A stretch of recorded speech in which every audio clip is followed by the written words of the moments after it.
Okay. Good afternoon, everyone. I'm the proud president and Gillian Martin Professor of Aerospace Engineering of the University of Maryland.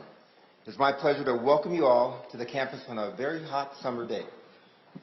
We are honored to have Governor Hogan on our campus here today.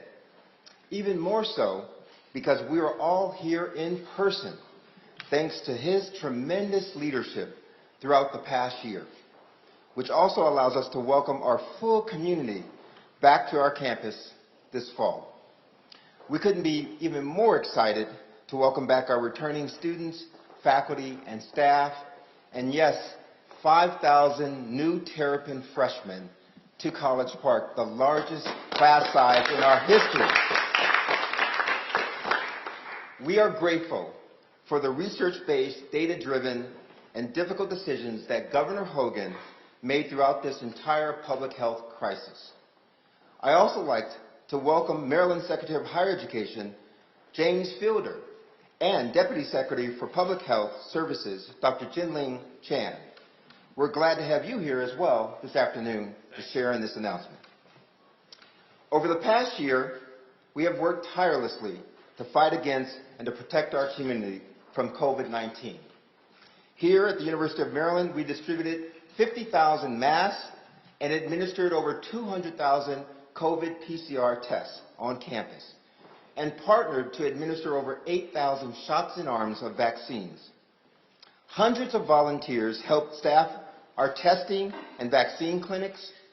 Employees across campus volunteered to take on new roles as care coordinators to help our community members who were sick. I'm so proud of all of our community for prioritizing each other through these very difficult times. It has truly proven that together we are in fact Terrapin strong. And I'm thrilled to say that as of this week, nearly 70% of our UMD community is fully vaccinated. And for those who are currently reporting to campus, that's actually 80%. So it is with great pride that I say we stand ready to be your partner, Mr. Governor, to come out of this pandemic stronger than when we started. With that, it is my privilege and honor, and I'm pleased to introduce Maryland Governor Larry Hogan. Well, good afternoon. It's great to be back in College Park. President Pines, thank you for that kind introduction. It's wonderful to be here at our flagship university to announce an exciting initiative in our No Arm Left Behind vaccine campaign. For the past several months, we've deployed a team of more than 11,400 people and stood up over 3,000 points of distribution in a massive, all-hands-on-deck effort to make sure that every single Marylander who wants a COVID-19 vaccine can get access to one as quickly as possible. As a result, Maryland is already one of the most vaccinated states in the country. We have vaccinated 92.1% of all Marylanders over the age of 65, and last weekend we surpassed the incredible milestone of having vaccinated 75.2% of all Maryland adults.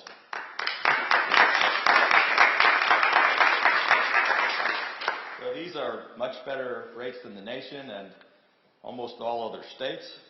And as the number of vaccinated Marylanders continues to grow, the number of infections, hospitalizations, and deaths continues to fall. Our 7-day positivity rate is 0.73, one of the lowest in the country. And our case rate per 100,000 is 1.08, also one of the lowest in the nation. Hospitalizations are down from a high of 2,000 to 133 today. And earlier this week, we concluded a very successful $2 million vaccine lottery, which helped increase our vaccination rates and saw 41 winners from all across every region of the state, including a nurse from Frederick, a retiree from Elkton, a construction worker from Annapolis, a high school teacher from Elkridge, a school custodian from Indian Head, grocery store worker from Towson, and a child care worker from Silver Spring. The initiative was such a overwhelming success that we're now turning our efforts toward getting more of our young people vaccinated against COVID-19. And so today, we're here in College Park to announce an exciting partnership between the Maryland Department of Health and the Maryland Department of Higher Education Commission to provide $1 million in college scholarships for Marylanders aged 12 to 17 who get vaccinated. Beginning next Monday, July 12th, utilizing the same random number generator that was used for our successful VaxCash promotion through the Maryland Lottery, the Maryland Department of Health and the Maryland Higher Education Commission will select and award a $50,000 scholarship, or the equivalent of full tuition and fees at public in-state institutions of higher learning, to anyone between the ages of 12 and 17 who is vaccinated in Maryland. We'll award 2 scholarships every week for 8 weeks through Labor Day, when we will then, on the last day, pick 4 winners. That's 20 drawings, each one with the chance to win $50,000 scholarships for a grand total of $1 million in scholarships. Now, the winners will receive a Maryland 529 prepaid college trust contract, which locks in today's tuition rates for the future, or a Maryland 529 college investment plan. And the winner, if they decide down the line, and of course we'd love to have them attend our state universities, but if they decide down the line that they would like to attend a private institution or a school that's outside of the state of Maryland, they can actually transfer the scholarship to the school of their choice. So entry for our $1 million VaxU scholarship, as we're calling it, is very simple. If you're a Marylander between the ages of 12 and 17, all you have to do is get vaccinated for COVID-19 here in the state of Maryland. Those who've already been vaccinated here at any time are also eligible for these scholarships, and you will automatically be entered to win.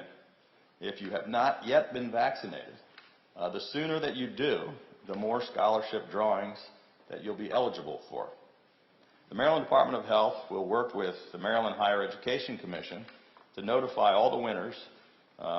These scholarship funds are being provided through funding from the American Rescue Plan, so federal dollars. And once again, all you have to do is go out and get your shot in order to have a shot at winning a scholarship to the college of your choice. Promotions like this are just one more way that we are reinforcing the importance of getting every single Marylander that we can vaccinated against COVID-19, especially our young people. And it is clearer than ever before that these vaccines are extremely effective, but those who are unvaccinated do remain at risk, especially with the new highly transmissible variants, including the Delta variant, which is currently circulating. According to our state health department, 95% of all new COVID cases reported last month were people who have not been vaccinated. 93% of all new COVID hospitalizations were unvaccinated Marylanders. And 100% of all the COVID deaths in the month of June were Marylanders who were unvaccinated. If you have not gotten your vaccine, the virus and its variants are a dangerous threat to you.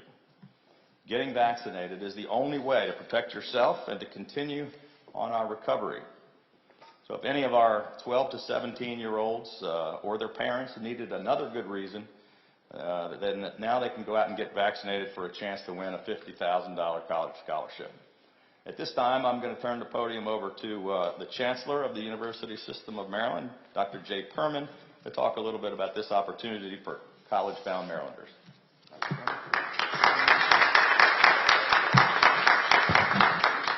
Thank you, Governor.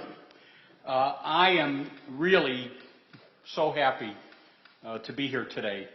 I hope the scholarships Governor Hogan just announced persuade more young people to get vaccinated against COVID, persuade more parents to take their children in for the shot, I cannot imagine a better incentive than a covered college education.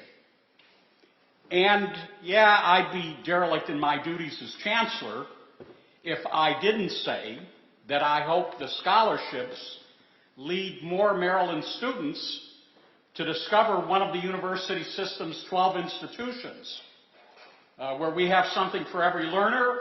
Every student can find a home, a community within our public university system.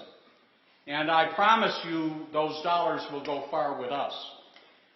But I'm not only the chancellor. As some of you know, I'm also a practicing pediatrician. And so I have another reason to applaud the governor's program. As you just heard the governor say, we hit a huge milestone ahead of the July 4th holiday. 3/4 of Maryland adults with at least one dose of a COVID vaccine. That's terrific news. And I'm grateful to be in a state that has made a vaccination a public health priority. But we cannot let up. We know that vaccination is lagging among certain populations, young adults, teenagers. And we also know that young people do get sick with this virus. And as you heard the governor say, we're particularly concerned about the threat of the Delta variant. So, as someone who's cared for children my entire career, I'm fully on board with everything that protects our young people. And if these scholarships get vaccines into the arms of more adolescents, more teenagers, count me in. For me, as a physician and an educator, it couldn't be a better perfect marriage. We're pairing the health of our young people with their chance at no cost or low cost college education. I thank the governor and his cabinet for this generous program.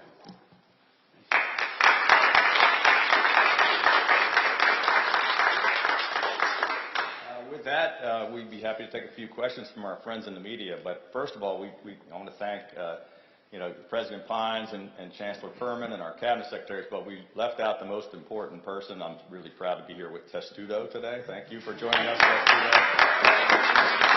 He's probably going to be the biggest hit, so sorry we left you out. He's a very important member of the team. Governor, can you tell us what are your thoughts on the hesitancy for young adults to get this vaccine? We're not having as much hesitancy as we're seeing in most places around the country. We did start later with the 12 to 17-year-olds because they didn't have approval.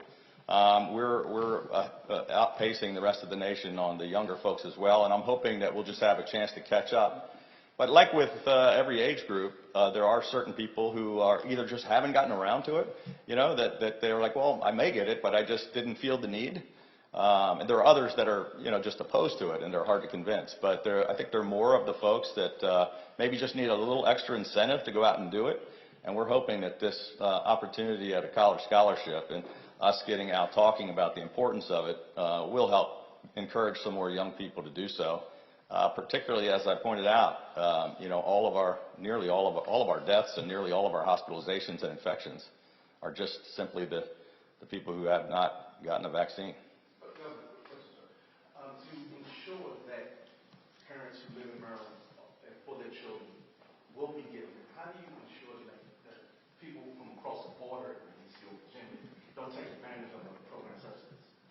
Yeah, so there's a system called Immunet where every person that gets a vaccine, it goes into a computerized system that the Department of Health has been working with from the beginning of the pandemic. They're working in conjunction with the Higher Education Commission. So if you're a Marylander who got a vaccine in Maryland, they have that information. If you're from somewhere else, you won't be listed in the Maryland Immunet. And so they'll only go to Marylanders of that age group. They'll be picking the random numbers just like they did in the lottery, but 12 to 17-year-olds can't play the lottery, so it's going to be done through the Higher Education Commission with the Department of Health. Knowing that this is modeled so closely after the vaccine lottery, I was wondering if you could tell me about any evidence that did encourage more people to get the vaccine. Well, the only evidence is that, we really ramped up after we announced that.